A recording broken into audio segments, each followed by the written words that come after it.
21 savol. Propanning monoxlorlanish natijasida hosil bo'lgan 1 xlor propanning molyar ulushini hisoblang deb beryapti. Birlamchi va ikkilamchi vodorod atomlarining xlorga almashinish tezliklari teng deb qaralsin.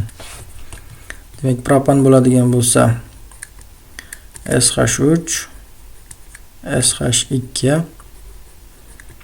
SH3.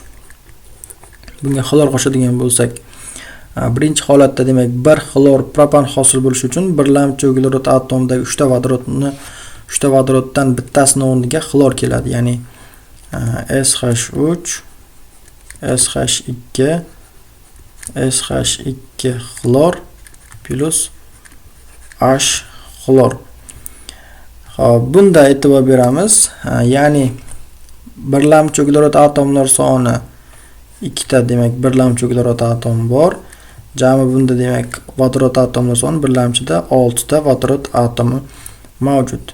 Demak 6 ta vodorod atomidan faqat bittasini o'rniga galogen keldi. Ya'ni bu yerda birlamchi va ikkilamchi vodorod atomi xlorga almashish tezligi bir xil degani, tezligini masalan bir xil bo'lgani uchun 1 deb olaman. Demak, mana bu birlamchidagi bitta vodorodni demak o'rnini olish uchun xlorga almashish tezligini 1 deb olamiz. Va dastlabki demak birlamchi ugleroddagi vodorodlar sonini tezligiga ko'paytiraman.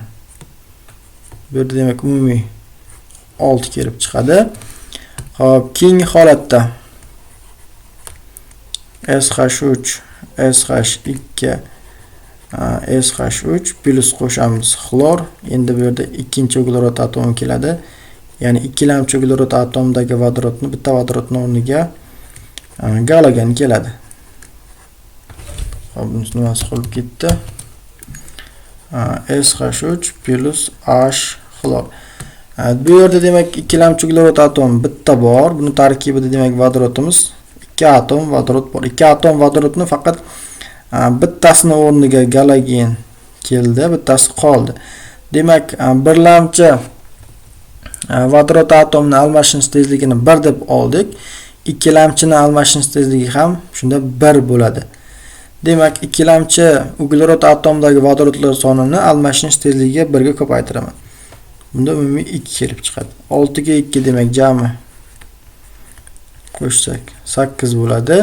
1 xlor propanning molyar ulushi deb beryapti. Molyar ulushini topish uchun jami 6 ni jami 8 ga bo'laman. Bu degani 0.75, ya'ni 75%. Xo'p, 1 xlor propan hosil bo'lgan, qolgan 25% 2 xlor propan hosil bo'lgan.